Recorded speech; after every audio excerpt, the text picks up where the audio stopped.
Assalamu alaikum wa rahmatullahi wa barakatuhu.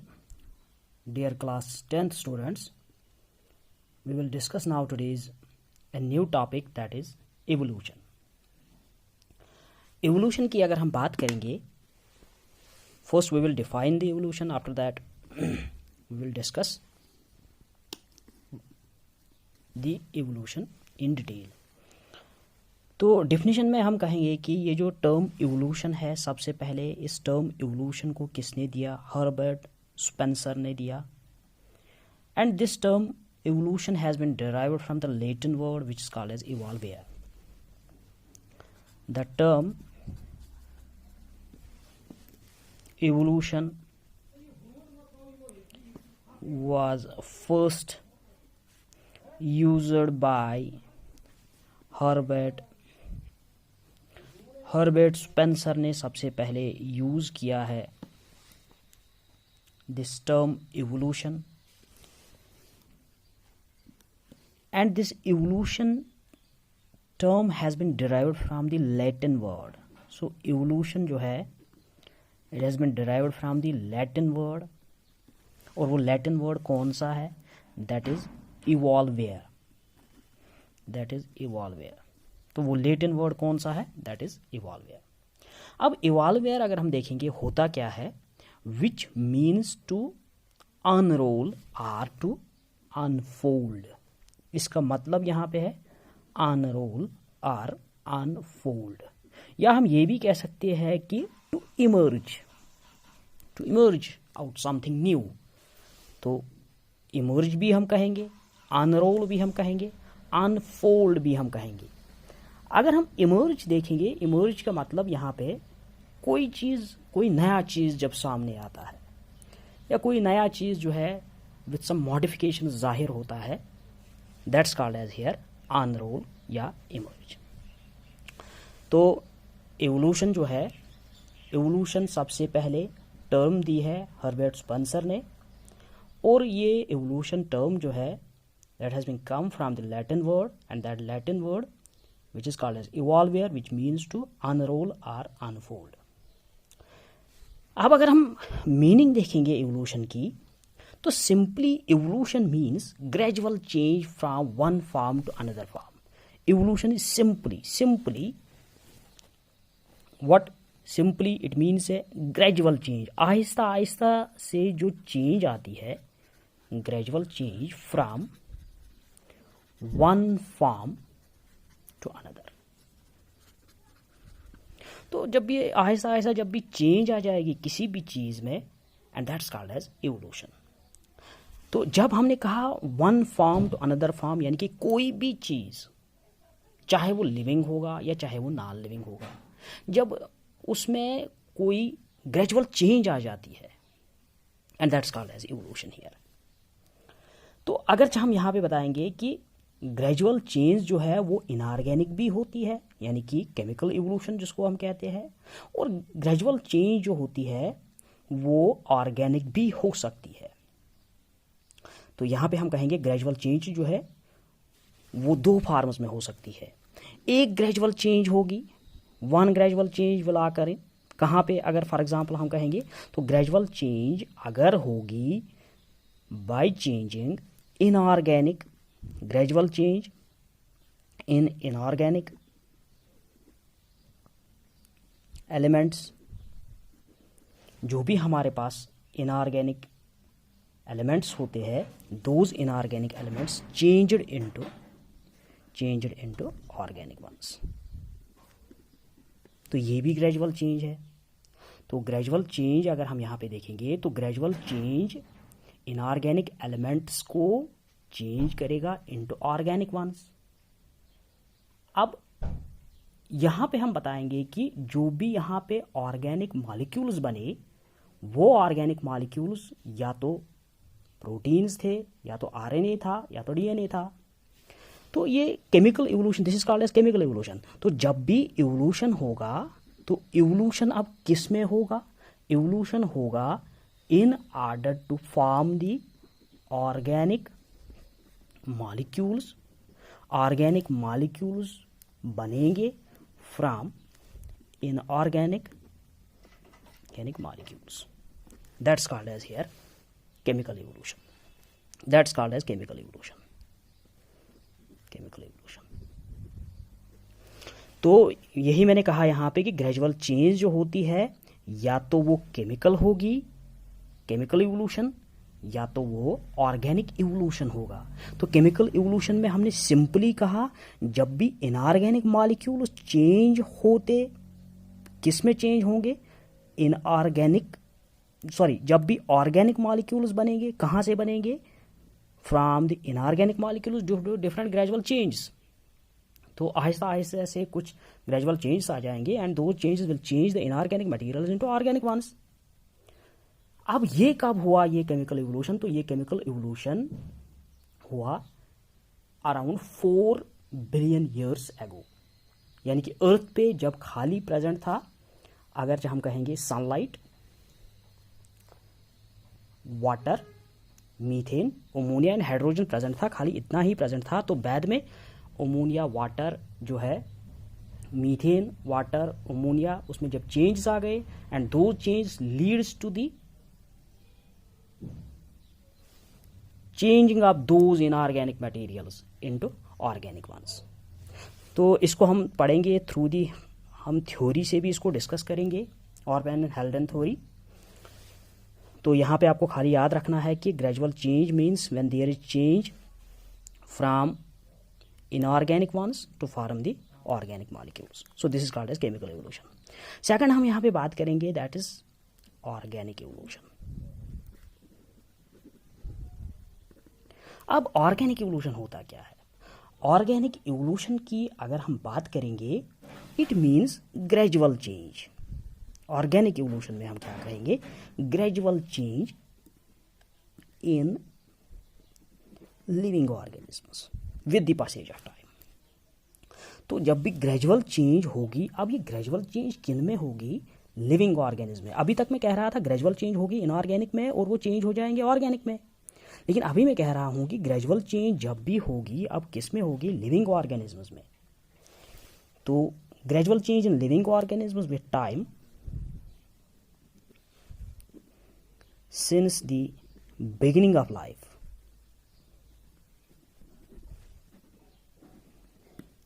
is called here organic evolution या biological evolution भी आप इसको कह सकते हो, biological evolution। तो chemical evolution का आप दूसरा नाम भी अगर देखोगे, so that's called as inorganic evolution। तो ये तो हमने थोड़ी सी डेफिनेशन दे दी टर्म एवोल्यूशन की, कि evolution first used by this term used by the Herbert Spencer, and this evolution comes from a Latin word that's called as evolvere, which means to unfold और अनरोल या to emerge. तो it means gradual change from one form to another form. Evolution is nothing but a gradual change from one form to another form, and this gradual change occurs whether in inorganic or elements change into organic ones, that's called as chemical evolution, या gradual change occurs in living organisms and the living organisms become more complex and complex with the passage of time, and that's called as here organic evolution. So now we will discuss about the theories of evolution. So there are different theories which discusses about the evolution. So first theory that we will discuss here, that Lamarckism theory या Lamarckian theory. So Lamarckism theory or theory of inheritance of acquired characters. Acquired characters. Second अगर हम बात करेंगे यहाँ पे Darwin's theory, या simply इसका दूसरा नाम है कि यहाँ पे theory of natural selection. Theory of natural selection.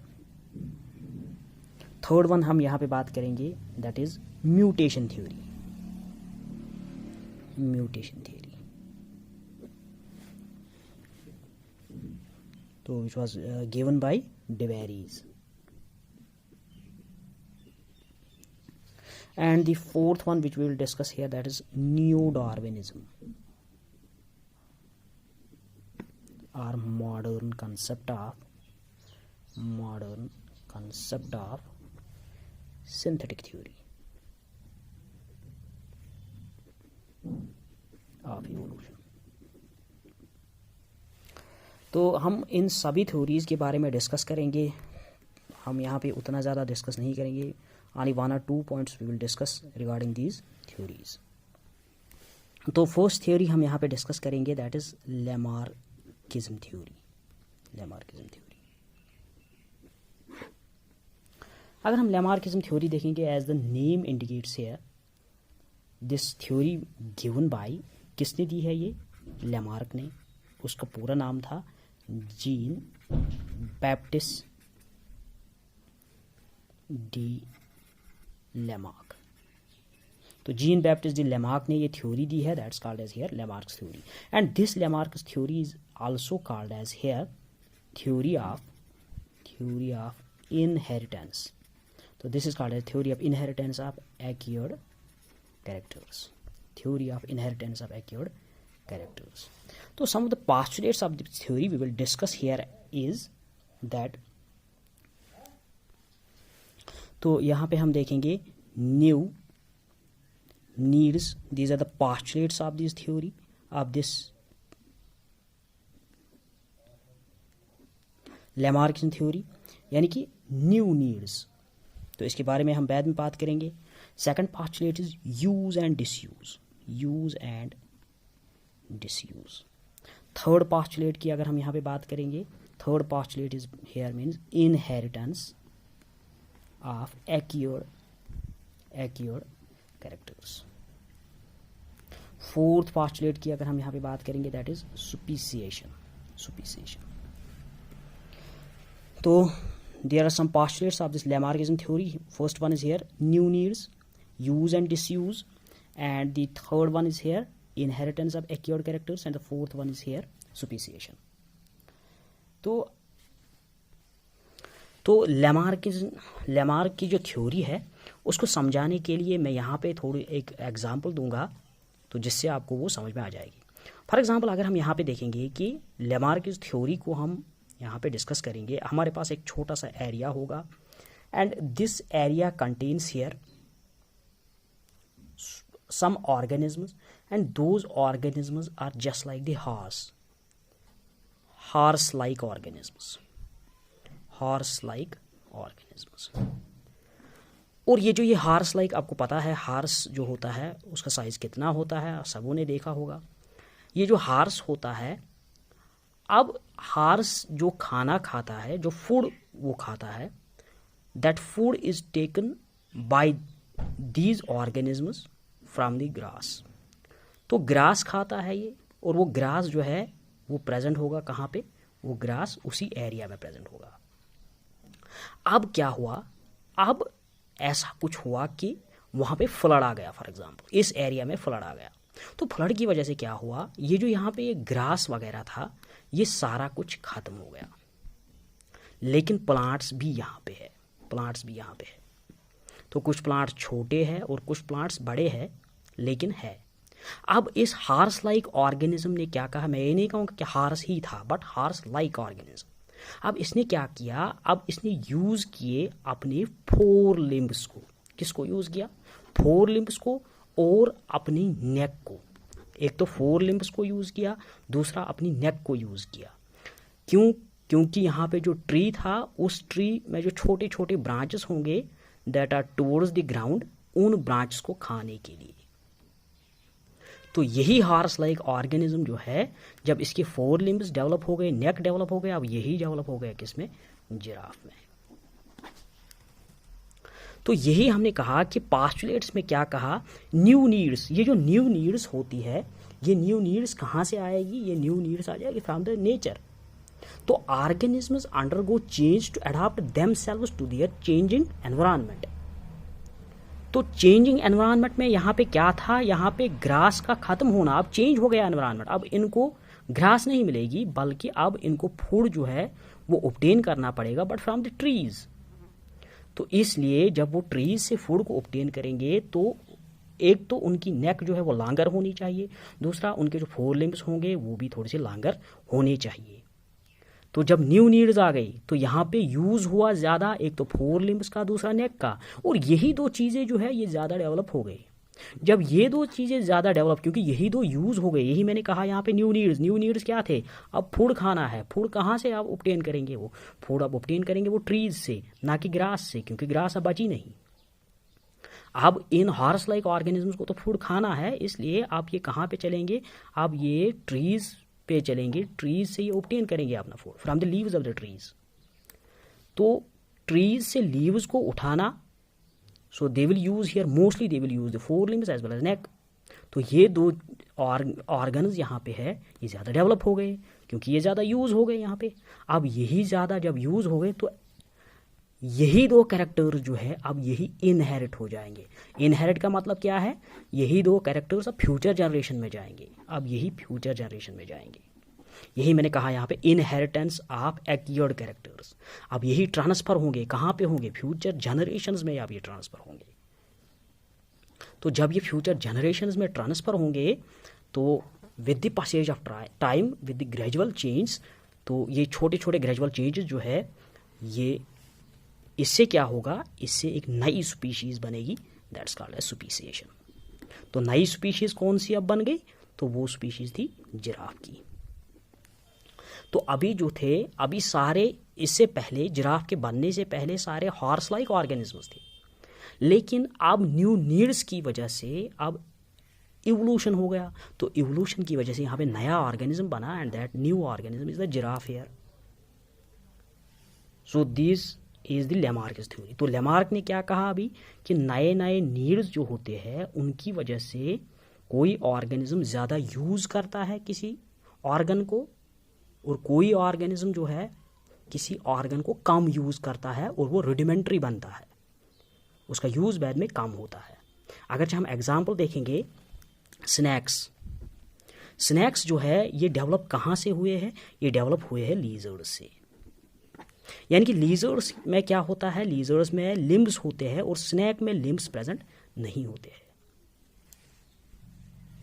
तो ये तो हमने यहाँ पे यूज़ की बात की, लेकिन अब हम डिसयूज़ की बात करेंगे। मैं एक और एग्जांपल दूंगा कि जैसे कि मैंने अभी कहा कि ये जो लीजर्ड्स होते हैं, लीजर्ड्स अब चेंज हो गए, कुछ लीजर्ड्स, कुछ टाइप्स ऑफ लीजर्ड जो है वो चेंज हो गए, और कहाँ पे बने, अभी वो स्नैक्स में चेंज हो गए।